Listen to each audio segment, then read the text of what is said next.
Welcome to today's TED Talk, which relates to the processes within person-centered care which focuses on direct patient care activities. Today, we'll be going over the person-centered care framework. So, what is person-centered care? Person-centered care is a philosophical approach in which healthcare workers can assess and help direct care for a patient by taking into consideration their needs, values, beliefs, and decisions that they have made in regards to their treatment. This is achieved by directly involving the patient and their family and friends and gathering certain information which they then collaborate with all areas of the multidisciplinary team, which include the doctor, nurses, physios, dietitians, etc. And they all come to a shared decision. Not only is person-centered care a morally and ethically correct way to choose to care for someone, but according to I. Ekman in 2011, the WHO and Institute of Medicine at the US National Academy of Sciences have recognized person-centered care as an extremely vital concept and should be used at the center of healthcare for a chronically ill patient. McCormack and McChance in 2017 developed a framework that consists of three key elements: prerequisites and care environment and care processes that enable practitioners to identify barriers to change in order to achieve person-centered care outcomes.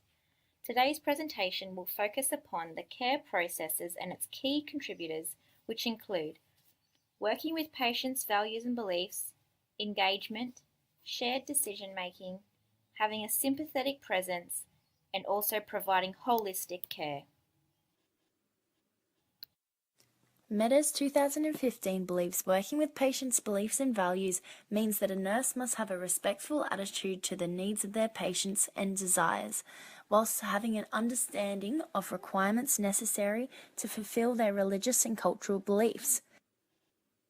Nursing and Midwifery Board of Australia (NMBA) 2008 understand that it is important to provide culturally competent care as it delivers the patient with a sense of support, empowerment and safety. It is wrongful for a nurse to impose their own values and beliefs towards the patient, as this may make them feel discriminated against, uncomfortable or unsafe in the clinical setting. Most importantly, a nurse must reflect upon their own values and beliefs and not allow these to undermine the patient's own identity. This quote by Jean Watson, an American nursing theorist, illustrates the importance of a nurse reflecting upon their individual differences before attending to the patient. The nurse must consider and actively support each patient's values and beliefs individually and with sensitivity. The phrase engagement is considered as the interaction between nurse and patient to design a strategy to better their health outcomes. Athena Health 2014 realizes to effectively do so, the nurse must establish a sense of connectedness whilst considering their values and beliefs. In return, the patient must be willing to manage their health care and have a supportive culture within their healthcare practice in order to receive the best results. McCormack and McChance 2010 illustrate the importance of a nurse actively engaging with the patient, as this not only establishes rapport and allows the patient to feel safe, however, it encourages the patient to feel involved in their own recovery processes, bettering the patient's health outcomes.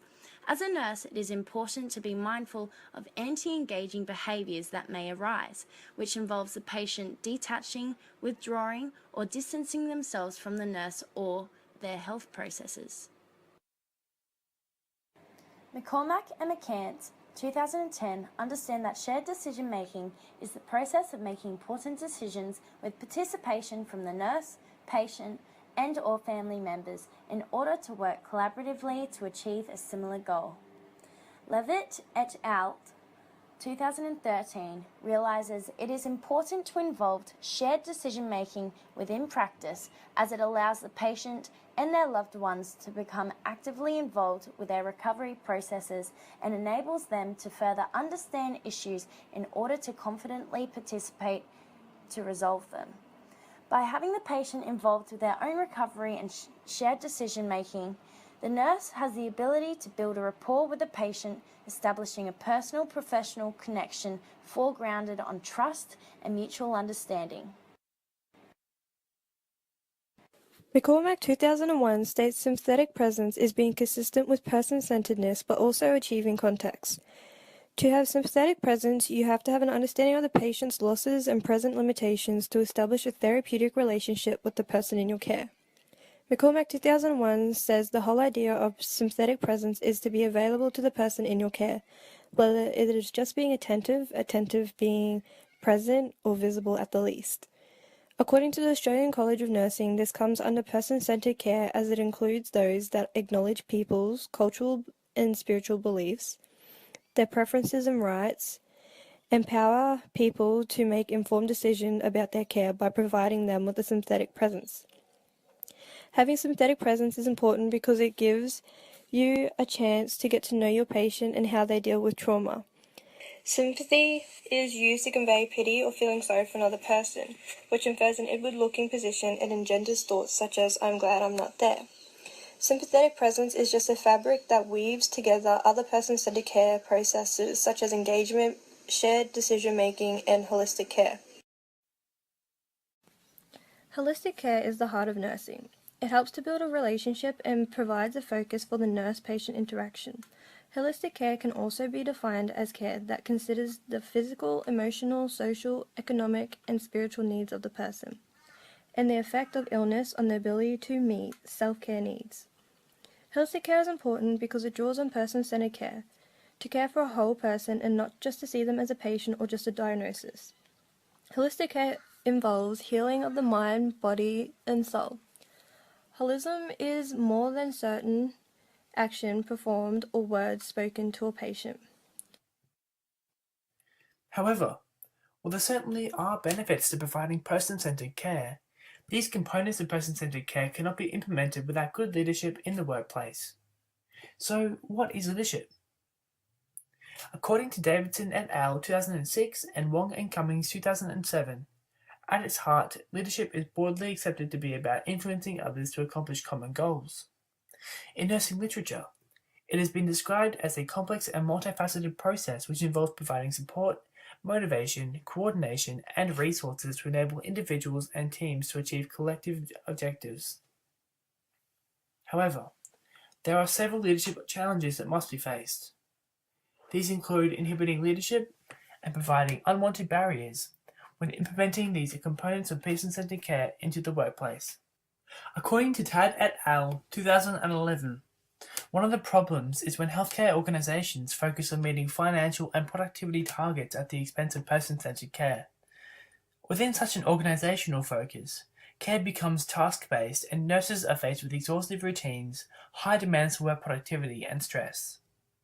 As a result, it becomes challenging for nurse leaders to influence their team to work towards a goal of providing person-centered care when the healthcare organization does not provide the right environment. For a nurse to have a sympathetic presence and provide holistic care, they must possess an adequate understanding of the patient's beliefs, values, and general characteristics. As a result, it may be challenging to establish a comprehensive understanding and therapeutic relationship with the patient due to time restrictions. In addition to this, the patient's decisions are often disregarded in favor of decisions that are deemed more efficient. Another barrier in implementing these aspects of person-centered care is the wide range of interpretations on what person-centered care is, according to Bolster and Manius in 2010. There have been numerous studies indicating that some nurses believe that a task-based approach to nursing is person-centered. This can be due to differing values between nurses or an insufficient education regarding person-centered care. In any case, it is the role of nurse leaders to ensure that their team is working towards a common goal when it comes to effectively providing person-centered care.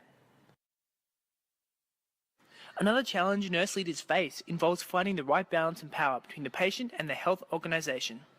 For example, with shared decision-making, it is important to take into consideration the patient's input and values. However, trying too hard to base care decisions on patient input may put the nurse in a powerless position. In this case, only decisions consistent with the patient's values could be followed according to McCormack's studies. To promote positive nurse-patient interactions, many healthcare institutions have implemented guidelines to incorporate person-centered care processes into nursing. One example is the Tom Kitwood theory of personhood specifically applied to patients in dementia care. According to Kitwood, due to the vulnerability and decline in cognitive function of people with dementia, there is a heightened need for nurses to be considerate of their patients' psychological needs, as can be related to the requirement to provide holistic care in the PCC model. As a result, elder care facilities worldwide have formed a model based on the idea that despite the downwards progression of the disease, the dementia patient's unique identity, personality, and subjective reality remain. According to the writings of Brooker in 2007, the general guidelines for dementia patients are as follows. Create and strengthen a positive relationship within the person through warm and accepting contact.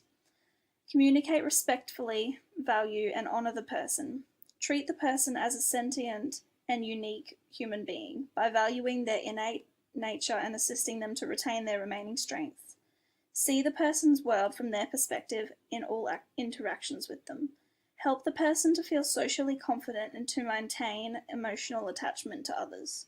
Assist the person to have choice and to make decisions about their own life. Make use of the person's positive memories to help improve their self-esteem and maintain their identity. Treat the person's behavior as a way of communicating their feelings and needs and respond to the behavior with sympathy. Exemplified in these guidelines is the emphasis on the principles of person-centered care processes. In adhering to these principles, care staff in a number of dementia care facilities have proven to form a system of social relationships that help to alleviate the disabling effects of dementia.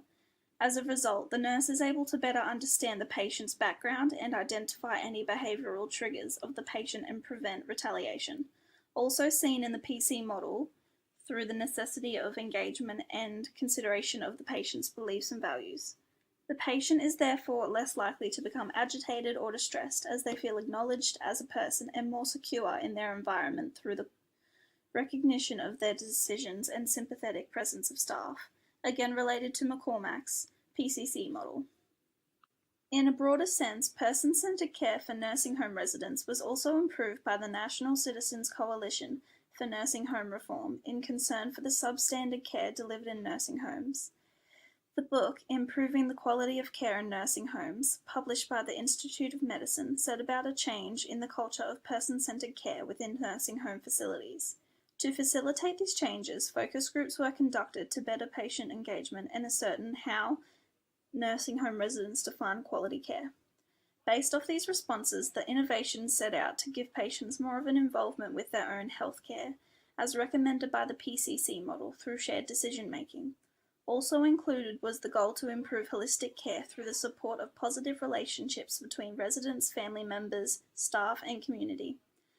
As a result, modifications such as having access to a kitchen instead of designating portions of food for each patient, and various others, allowed the aged care facility to feel less institutional and more home-like. Again, this new law and the subsequent adjustments towards person-centered care processes allowed for better physical, mental, and psychological support to the patients, improving their overall well-being. In conclusion, through understanding and implementing the aspects of person-centered care processes, interactions between nurses and patients are able to be more effectively conducted. As a nurse, it is vital to work with a patient's set of beliefs and values in order to provide the patient with support, empowerment, and safety. This extends to engagement with the patient and shared decision-making. The results of these help to better health outcomes and work collaboratively to allow a similar goal and a clearer recovery process. Furthermore, it is understood that as nurses we are to build effective relationships with patients while being consistent with person-centeredness, through maintaining a sympathetic presence and providing holistic care. It is important for nurses to be aware of the necessity for good rapport to be established, as can be attained through these person-centered care processes.